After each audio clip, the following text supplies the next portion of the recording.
অনুপ্রেরণার আরেকটি দীর্ঘ গল্প। অন্ধকার থেকে আলোর পথে। একটি গ্রামের নাম সজলপুর। সেই গ্রামে জন্ম নিল রায়হান নামের এক ছেলে। তার জন্মের পর থেকে পরিবারের উপর নেমে এলো অভাব অনটনের ছায়া। বাবা ছিলেন একজন ক্ষুদ্র কৃষক, মা অন্যের বাসায় কাজ করতেন। খাবারের অভাবে অনেক সময় পুরো পরিবারকে না খেয়েই রাত কাটাতে হতো। কিন্তু রায়হান ছোটবেলা থেকেই অন্যরকম ছিল। যখন গ্রামের বাচ্চারা খেলাধুলায় মেতে থাকতো, তখন সে ভাঙা রেডিও কেটে খুলে দেখত কিভাবে ভেতরে তারগুলো জোড়া লেগে শব্দ বের হয়। অদ্ভুতভাবে প্রযুক্তির প্রতি এক অজানা কৌতূহল ছিল তার মধ্যে। স্কুলে পড়তে পড়তে সে বুঝতে পারল শিক্ষায় পারে তার জীবনের গতিপথ পাল্টে দিতে। কিন্তু পড়াশোনা চালিয়ে যাওয়া ছিল তার ভীষণ কঠিন। বই কেনার টাকা নেই, স্কুলে যাওয়ার পথ অনেক দূর, তাই তার উপর গ্রামের মানুষ তাকে প্রায়ই বলতো, এত পড়াশোনা করে লাভ কি, তোমার ভাবার মতো চাষাবাদ করলেই তো চলে। কিন্তু রায়হান বিশ্বাস করত জীবনকে বদলাতে হলে তাকে আলাদা কিছু করতেই হবে।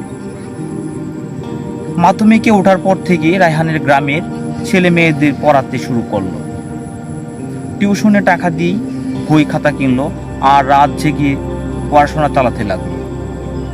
অনেক সময় বিদ্যুৎ থাকতো না, তখন কেরোসিন ল্যাম্পের কিন আলোতেই পড়াশোনা করত সে। একদিন স্কুলের এক প্রতিযোগিতায় কম খরচের পানি শোধক যন্ত্র বানিয়ে সবার নজর কেড়ে নিয়েছিল। বিচারকরা তাকে বললেন, তুমি যদি এই আগ্রহ ধরে রাখতে পারো অনেক দূর যেতে পারবে। এই কথাগুলো তার জীবনের মোড় ঘুরিয়ে দিল। রায়হান এসএসসিতে জেলায় প্রথম হলো, খবর ছড়িয়ে পড়ল গ্রামে।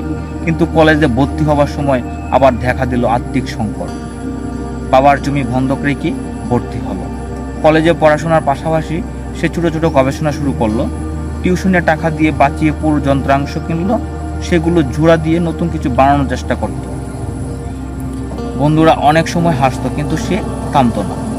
বিশ্ববিদ্যালয়ে ভর্তি হওয়ার পর তার জীবন নতুন আরো কঠিন হয়ে গেল।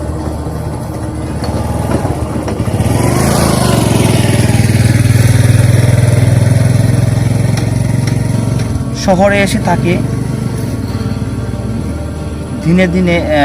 দিনে রাতে পড়াশোনা করতে হলো, টিউশন করে সংসার চালাতে হলো।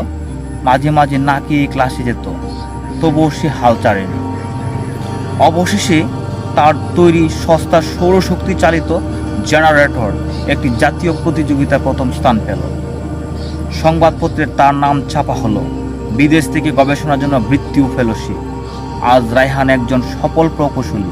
তার উদ্ভাবন বাংলাদেশের প্রত্যন্ত গ্রামে আলো পৌঁছে দিয়েছে। একসময় যে ছেলে কেরোসিনের ক্ষীণ আলোয় পড়াশোনা করত, আজ সে হাজারো ঘরে বিদ্যুতের আলো পৌঁছে দিয়েছে। আমরা এ থেকে শিক্ষা নিতে পারি, জীবনে অন্ধকার আসবে, বাধা আসবে, মানুষ নিরুৎসাহিত করবে, কিন্তু যদি নিজের স্বপ্নকে আঁকড়ে ধরা যায় আর কঠোর পরিশ্রম করা যায়, তবে অন্ধকার কেটে আলো আসবেই। ধন্যবাদ সবাই।